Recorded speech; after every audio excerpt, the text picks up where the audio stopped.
이 이야기는 한 명의 일본 청년이 난독증을 극복한 실화를 바탕으로 한 이야기입니다. 주인공 유우타는 20살까지 글자 읽기를 제대로 해본 적이 없었습니다. 하지만 우연히 접하게 된 한글을 통해 놀라운 변화를 경험하게 됩니다. 이 이야기는 단순히 한 개인의 성공담이 아닙니다. 현재 일본 전역에서 조용히 일어나고 있는 놀라운 현상에 대한 기록이기도 합니다. 오사카의 8살 타로가 한글을 배운 후 처음으로 히라가나를 읽게 된 이야기, 후쿠오카의 72살 할머니가 한글로 손녀에게 첫 편지를 쓴 이야기, 도쿄의 자폐 아동 유키가 한글을 통해 자기 이름을 쓰게 된 이야기까지. 한글이 가진 과학적이고 체계적인 구조가 어떻게 학습장애를 극복하는 열쇠가 되었는지, 그리고 문자 하나가 어떻게 사람의 인생을 완전히 바꿀 수 있는지를 보여주는 감동적인 이야기입니다. 지금부터 여러분에게 이 놀라운 이야기를 들려드리겠습니다. 이 특별한 이야기에 관심이 있으시다면 구독과 좋아요, 알람 설정 부탁드립니다. 더 많은 의미 있는 이야기들을 함께 나누어요. 안녕하세요. 저는 유우타예요. 고등학교 졸업 후 3년 만에 친구 미유에게 연락을 했습니다. 학창시절 저는 글자를 읽는 것이 너무 어려웠어요. 히라가나가 춤을 추는 것처럼 보였고 다른 글자로 변해버리기도 했습니다. 수업 시간만 되면 화장실 핑계를 대며 도망치곤 했죠. 미유는 저와 정반대였어요. 항상 책을 들고 다녔고 긴 글을 척척 써냈거든요. 저는 그런 미유가 부러웠지만 동시에 위축되었습니다. 졸업 후 저는 대학 진학을 포기하고 여러 알바를 전전했어요. 공사장, 편의점. 하지만 어디를 가도 글자는 따라왔습니다. 작업 지시서, 매뉴얼, 간단한 메모조차 부담이었어요. 3년이 흘렀을 때 문득 미유가 그리워졌습니다. 정확히는 그때의 희망이 그리워졌다고 해야 할까요? 언젠가는 글자를 읽을 수 있을 거라는 막연한 기대 말이에요. 용기를 내어 미유에게 연락했을 때 그녀는 놀라면서도 반가워했습니다. 사실 그때 저에게는 미유에게 꼭 하고 싶은 이야기가 있었어요. 제 인생에 일어난 놀라운 변화에 대한 이야기였습니다. 시부야 카페에서 미유를 만났을 때 저는 가슴이 두근거렸어요. 미유는 예전 그대로였습니다. 깔끔한 옷차림과 똑똑해 보이는 안경, 그리고 여전히 손에 들린 책 한 권까지. 미유가 어떻게 지냈는지 물어보자 저는 여러 일을 하며 지냈다고 대답했어요. 그리고 요즘은 자막 편집 아르바이트를 하고 있다고 덧붙였습니다. 그 순간 미유가 커피를 마시다 멈췄어요. 자막 편집이라니 정말이냐는 표정이었죠. 학창시절 교과서 읽기도 힘들어했는데 자막 편집이라니 믿을 수 없다고 했습니다. 저는 그런 반응이 당연하다고 생각했어요. 일주일에 4번씩 나가서 일하고 있다고 담담하게 말했습니다. 미유가 도대체 어떻게 된 건지 궁금하다고 하자 저는 잠시 망설였어요. 하지만 미유라면 이해해줄 거라 생각했습니다. 한글 덕분이라고 조용히 말했어요. 한국 글자인 기역, 니은, 디귿말이라고 설명했습니다. 미유는 더욱 당황했어요. 작년에 대학교 언어 교류 동아리에서 한국 학생들이 한글을 가르쳐준다고 했어요. 처음에는 재미로 시작했는데 한글이 정말 쉽더라고요. 일본어와 완전히 달라서 오히려 좋았습니다. 한국 친구가 기역, 니은, 디귿을 가르쳐주는데 정말 신기했어요. 각 글자가 소리를 나타낸다는 거 말이에요. 일본어는 한자, 히라가나, 가타카나가 섞여 너무 복잡한데 한글은 정말 단순했습니다. 한글로 글자 읽기 훈련을 하다 보니 일본어도 조금씩 보이기 시작했어요. 특히 가타카나는 정말 많이 나아졌습니다. 저는 가방에서 핸드폰을 꺼내 보여줬어요. 제가 편집한 자막이라고 하면서요. 미유는 화면을 뚫어져라 보더니 저를 다시 쳐다봤습니다. 그 눈빛에는 놀라움과 함께 뭔가 다른 감정도 섞여 있었어요. 미유가 계속 의심스러운 눈빛을 보내자 저는 더 자세히 설명해야겠다고 생각했습니다. 대학교 언어 교류 동아리에서 한국 학생 수진을 만난 건 정말 우연이었어요. 수진이 혼자 앉아서 한글을 쓰고 있더라고요. 히읗, 아, 니은, 기역, 읍, 리을 이런 글자들이 정갈하게 적혀 있었습니다. 저는 그 글자들이 너무 신기해 보였어요. 일본어와는 완전히 다른 모양이었거든요.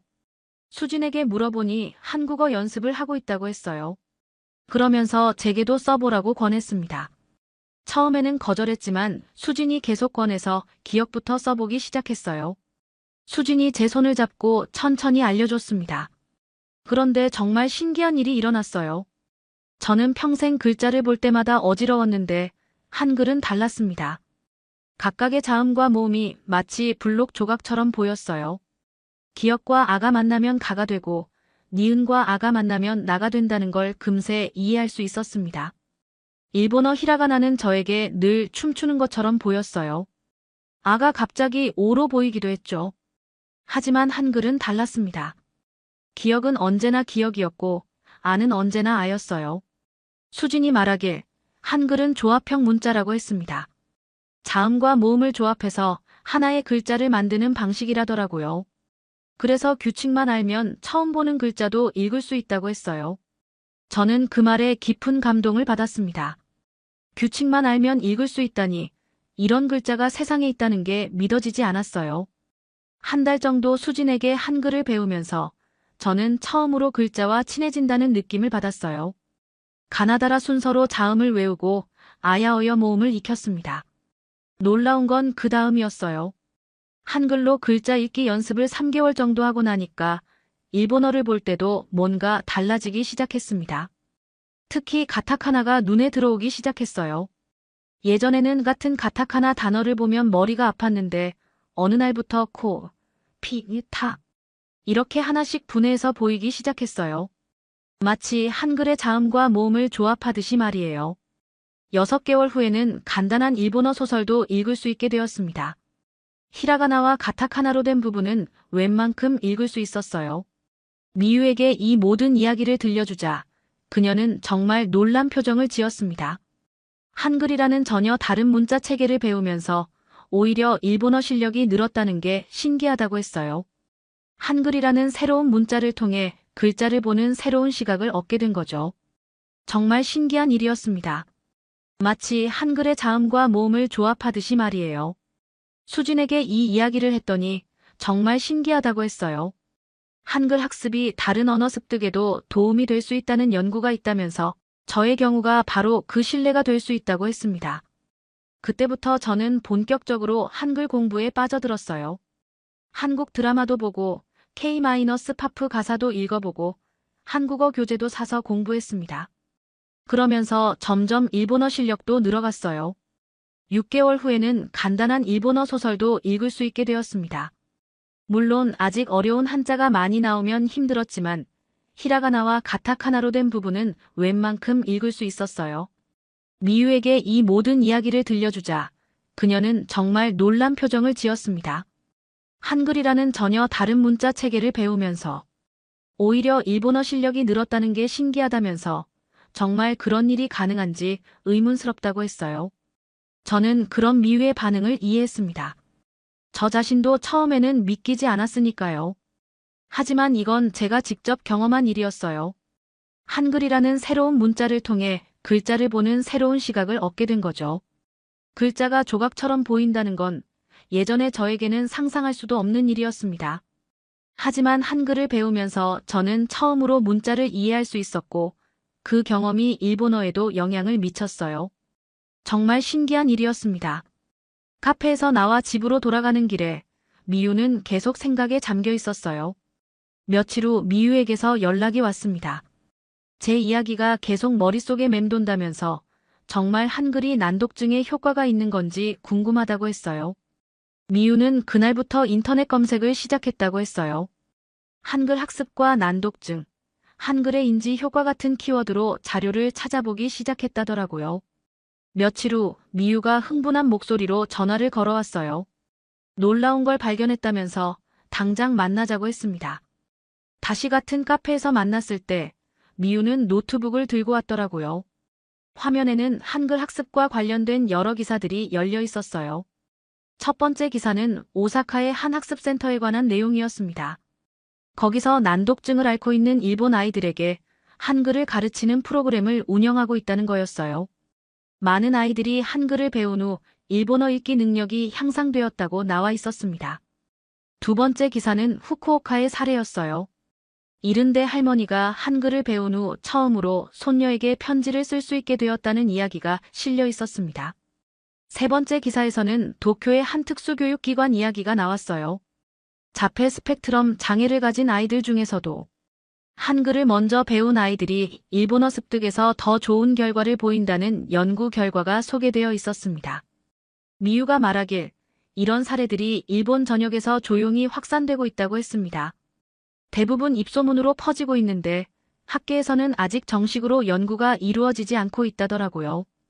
저는 그 기사들을 읽으면서 정말 놀랐어요. 제가 경험한 일이 저만의 특별한 사례가 아니라는 걸 알게 된 거죠. 특히 인상 깊었던 건 한 언어학자의 인터뷰 내용이었습니다. 한글의 구조적 특성이 뇌의 언어 처리 과정에 긍정적인 영향을 미칠 수 있다고 설명했어요. 한글이 표현 문자이면서 동시에 음소 단위로 체계적으로 구성되어 있어서 뇌가 문자 정보를 처리하기에 효율적이라는 거였습니다. 미유는 더 놀라운 이야기도 들려줬어요. 외국인들 사이에서도 한글 학습 열풍이 일고 있다는 거였어요. 심지어 미국에서도 비슷한 사례가 보고되고 있다더라고요. 미유는 자신이 NHK에서 인턴십을 하고 있다고 했어요. 그래서 이 주제로 리포트를 만들어 보고 싶다고, 물론 저의 동의가 있어야 한다고 했습니다. 저는 잠시 망설였지만 결국 동의했어요. 저와 같은 어려움을 겪고 있는 다른 사람들에게 도움이 될 수 있다면 좋겠다고 생각했거든요. 미유가 NHK 인턴십에서 새로운 리포트 주제를 정해야 하는 시기가 왔어요. 미유는 담당 PD에게 조심스럽게 제안했다고 했습니다. 한글 학습의 교육적 효과를 다뤄보고 싶다고 말이에요. 처음에 PD는 난색을 표했다고 해요. 한국과 관련된 주제는 자칫 정치적 논란이 될 수 있다면서 좀 더 안전한 주제를 선택하라고 했답니다. 하지만 미유는 포기하지 않았어요. 미유가 정치적인 관점이 아니라 순수하게 교육적 관점에서 접근하고 싶다고 계속 설득했다고 해요. 결국 PD가 조건부로 승인을 해줬습니다. 정치적 색깔은 완전히 배제하고 오직 교육 효과에만 집중한다는 조건이었죠. 첫 번째 취재지는 후쿠오카였어요. 72살의 사토 할머니는 평생 글자 읽기를 어려워했다고 했어요. 어릴 때부터 글자가 뒤바뀌어 보였고 학교에서도 늘 뒤처졌다고 합니다. 그런데 손녀가 한국 드라마를 좋아해서 함께 보게 되면서 한글에 관심을 갖게 되었다고 해요. 한글을 6개월 정도 배우고 나서부터 일본어도 조금씩 읽을 수 있게 되었다는 거였어요. 사토 할머니가 직접 써준 편지를 보여주셨는데 정말 정성스럽게 한 글자 써내려간 흔적이 보였어요. 손녀에게 보낸 첫 편지라고 그동안 하지 못했던 이야기들을 담았다고 하시더라고요. 두 번째 취재지는 오사카의 학습센터였습니다. 니시다 선생님이 난독증 아이들에게 한글을 가르치는 프로그램을 운영하고 있었어요. 니시다 선생님의 설명에 따르면 일본어는 한자, 히라가나, 가타카나가 섞여 있어서 난독증 아이들에게는 너무 복잡하다고 해요. 반면 한글은 자음과 모음의 조합으로 이루어져 있어서 규칙이 명확하다고 했습니다. 실제로 그 센터에 다니는 8살 타로라는 아이를 만났는데 정말 놀라웠어요. 처음에는 히라가나 아와 오도 구분하지 못했는데 한글로 가나다라를 익힌 후에는 히라가나도 읽기 시작했다고 해요. 세 번째로 방문한 곳은 시부야의 한 특수교육기관이었어요. 거기서는 자폐 스펙트럼 장애를 가진 아이들을 대상으로 한글 교육을 시범적으로 진행하고 있었습니다. 야마다 선생님은 흥미로운 이야기를 들려주셨어요. 자폐 아이들은 종종 시각적 패턴을 잘 인식하는 능력을 가지고 있는데 한글의 체계적인 구조가 이런 아이들에게 특히 잘 맞는다는 거였어요. 실제로 10살 유키라는 아이는 일본어로는 거의 소통하지 못했는데 한글을 배운 후 처음으로 자기 이름을 쓸 수 있게 되었다고 해요. 모든 취재를 마치고 돌아오는 길에 미유와 저는 정말 많은 이야기를 나눴어요. 각각의 사례가 공통적으로 말하고 있는 것은 하나였습니다. 한글은 단순하지만 구조적이고 그래서 문자에 대한 진입 장벽이 낮다는 거였어요. 취재 중 가장 인상 깊었던 순간들을 더 자세히 들려드리고 싶어요. 특히 아이들이 처음으로 자기 이름을 쓰는 순간들은 정말 잊을 수 없었습니다. 오사카 학습센터의 8살 타로는 5살 때부터 히라가나를 배웠지만 3년이 지나도록 제대로 읽지 못했어요. 아와 오를 계속 헷갈렸고 타와 나도 구분하지 못했습니다. 니시다 선생님은 타로에게 한글은 블록놀이 같은 거라고 설명했답니다. 기억이라는 블록과 아라는 블록을 합치면 가가 된다고, 마치 레고를 조립하는 것처럼 말이에요. 한 달 정도 지나서 타로는 가나다라 마바사를 모두 외웠어요. 놀라운 일은 그 다음에 일어났습니다. 타로가 일본어도 써보겠다고 하는 거예요. 타로가 말하길 가 이제 춤추지 않는다고 하더라고요. 예전에는 글자가 움직이는 것처럼 보였는데 한글을 배우고 나서는 가만히 있어서 읽기 쉬워졌다고 했습니다. 후쿠오카의 사토 할머니 이야기도 정말 감동적이었어요. 72살까지 제대로 된 편지 한 장 써본 적이 없던 분이었거든요. 할머니는 어릴 때부터 글자가 거꾸로 보이는 증상이 있었다고 해요. 학교에서는 선생님들이 게으르다고 야단쳤지만 할머니는 정말 열심히 했는데도 글자가 보이지 않았다고 합니다. 손녀 미카가 한국 드라마에 빠져서 한글을 배우고 싶다고 하더라고요. 할머니도 호기심에 함께 시작하게 되었는데 한글이 생각보다 어렵지 않다는 걸 알게 된 거죠. 특히 한글의 모음이 할머니에게는 정말 신기했다고 해요. 아, 우가 입모양과 비슷하다는 걸 알게 되니까 처음으로 글자와 소리의 연결고리를 이해할 수 있었다고 했습니다. 6개월 후에 할머니는 처음으로 손녀에게 편지를 썼어요. 완벽하지는 않았지만 할머니가 평생 하고 싶었던 말들을 담은 소중한 편지였죠. 시부야 특수교육기관의 유키 이야기도 빼놓을 수 없어요. 10살인 유키는 자폐 스펙트럼 장애로 인해 거의 말을 하지 않는 아이였어요. 야마다 선생님이 유키에게 한글을 가르치기 시작했을 때 처음에는 별다른 반응이 없었다고 해요. 하지만 기역, 니은, 디귿을 카드로 보여주면서 규칙적인 패턴을 설명하니까 유키가 조금씩 관심을 보이기 시작했다고 합니다. 유키는 시각적 패턴을 인식하는 능력이 뛰어났어요. 한글의 체계적인 구조가 유키에게는 마치 수학 공식처럼 명확하게 보였나 봐요. 3달 후에 유키는 한글로 자기 이름을 써냈어요. 그리고 놀랍게도 일본어 유키도 따라 쓸 수 있게 되었습니다. 언어학자 오카모토 교수와의 인터뷰에서 이런 내용이 확인되었어요. 교수님 말씀으로는 한글이 표음 문자이면서 동시에 음소 기반으로 체계적으로 구성되어 있어서 뇌가 문자 정보를 처리하기에 효율적이라고 했습니다. 모든 전문가들이 한결같이 말하는 건 하나였어요. 한글은 단순하지만 과학적이고 그래서 누구나 쉽게 배울 수 있으면서도 언어 인식 능력 향상에 도움이 된다는 거였습니다. 취재를 계속하면서 저는 점점 혼란스러워졌어요. 평생 일본어가 세상에서 가장 아름다운 언어라고 믿어왔는데 왜 이렇게 많은 사람들이 한글에서 가능성을 찾는 걸까요?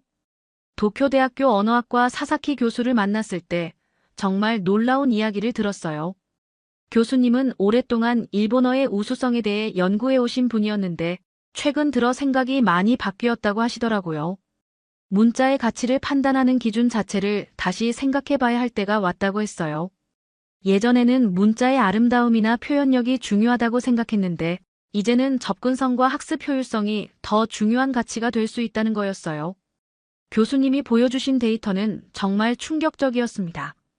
일본 전국의 초등학교에서 히라가나와 가타카나를 완전히 습득하는데 평균 2년 6개월이 걸린다고 해요. 반면 한국에서는 한글을 배우는데 평균 6개월 정도밖에 걸리지 않는다고 했습니다. 뇌과학 연구소의 나카무라 박사가 보여주신 뇌 스캔 이미지를 보니 한글을 읽을 때와 일본어를 읽을 때 뇌의 활동 패턴이 확연히 다르더라고요.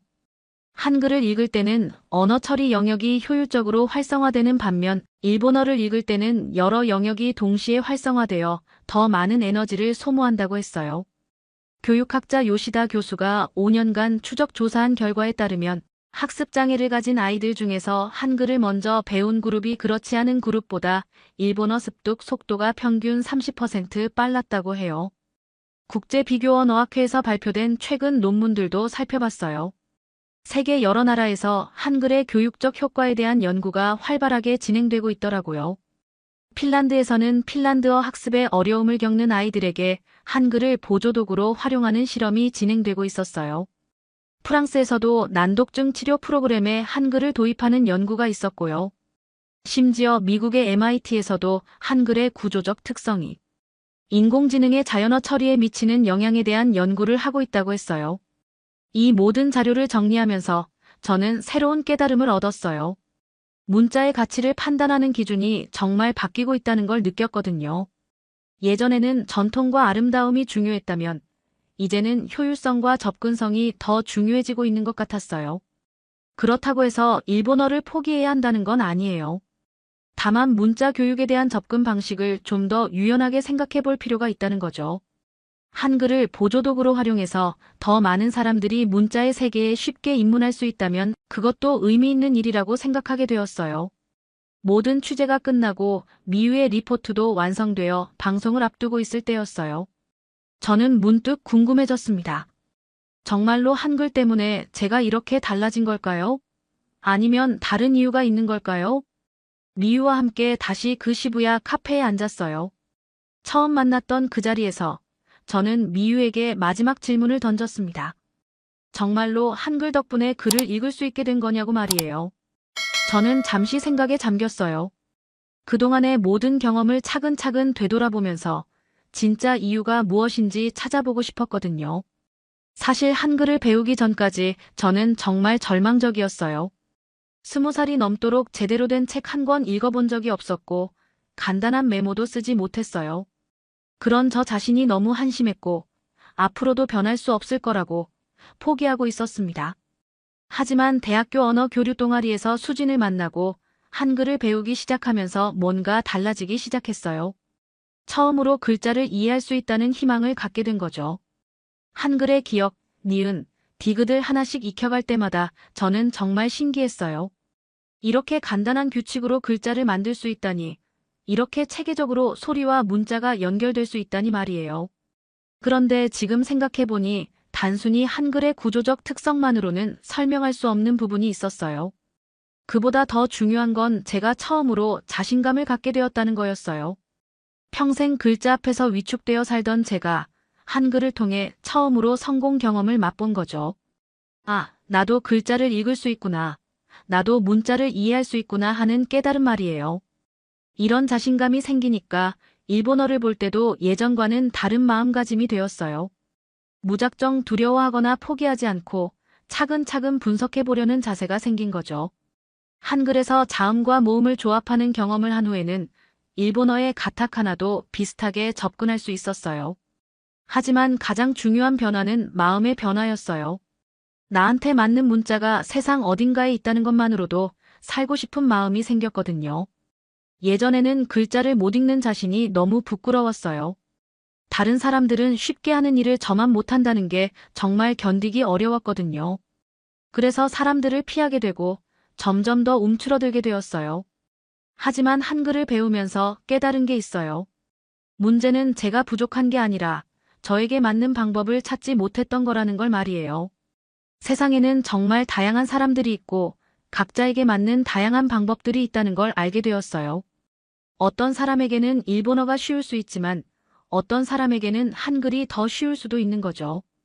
타로도 사토 할머니도 유키도 모두 비슷한 경험을 했을 거예요. 처음으로 자신에게 맞는 문자를 만났을 때의 그 기쁨과 감동 말이에요. 그런데 여기서 중요한 건 한글 자체가 만능 해결책은 아니라는 거예요. 한글도 결국 하나의 도구일 뿐이에요.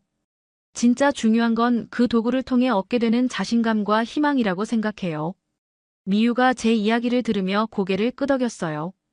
그러면서 자신도 취재를 하면서 비슷한 생각을 했다고 하더라고요. 결국 문자나 언어의 문제가 아니라 사람의 문제라는 거라고 말이에요. 저는 지금도 일본어가 완벽하지는 않아요. 여전히 어려운 한자는 읽기 힘들고 복잡한 문장은 시간이 오래 걸려요. 하지만 예전처럼 절망하지는 않아요. 왜냐하면 저에게는 한글이라는 든든한 기반이 있거든요. 정말 어려운 일본어 문서를 읽어야 할 때는 일단 한글로 번역해서 이해한 다음에 다시 일본어로 돌아가기도 해요. 자막 편집 일을 할 때도 마찬가지예요. 어려운 표현이 나오면 한번 한글로 써보고 그 다음에 적절한 일본어로 바꿔서 입력해요. 이런 방식으로 일하니까 훨씬 정확하고 빠르게 작업할 수 있어요. 무엇보다 중요한 건 이제 저는 글자를 두려워하지 않는다는 거예요. 새로운 책을 볼 때도 처음 보는 단어를 만날 때도 예전처럼 위축되지 않아요. 못 읽으면 다른 방법으로 접근하면 되니까요. 이런 마음가짐의 변화가 제 삶 전체를 바꿔놓았어요.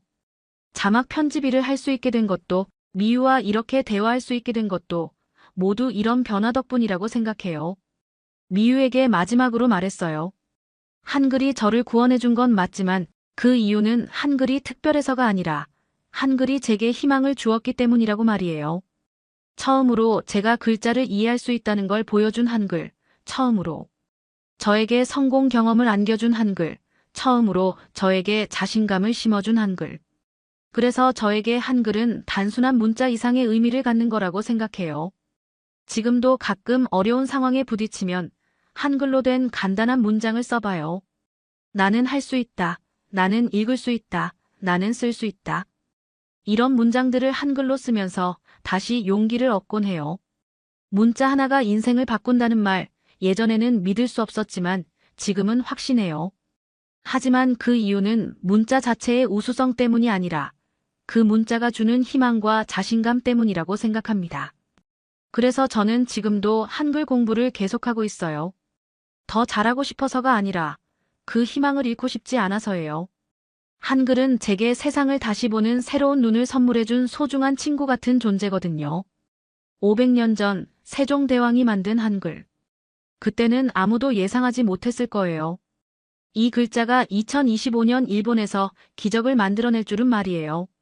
난독증으로 고통받던 아이들이 한글을 만나 처음으로 글을 읽게 되고 평생 글자를 두려워하던 할머니가 손녀에게 편지를 쓰게 되고 자막을 편집하는 꿈나무가 탄생하게 될 줄은요. 나란말싸미 둥귀게 달아로 시작된 훈민정음 서문처럼 한글은 정말 배우기 쉬운 글자였습니다. 그리고 그 쉬움이 지금도 세상 곳곳에서 사람들을 구원하고 있어요. 일본 전역에서, 미국에서, 유럽에서 한글은 조용히 자신의 역할을 해내고 있습니다. 세계에서 가장 과학적이고 체계적인 문자 한글. 이것이 바로 대한민국이 세계에 자랑하는 진짜 K-컬처가 아닐까요? 한글의 위대함을 더 많은 사람들이 알 수 있도록 구독, 좋아요, 공유 부탁드려요. 부탁드려요. 부탁드려요. 부탁드려요.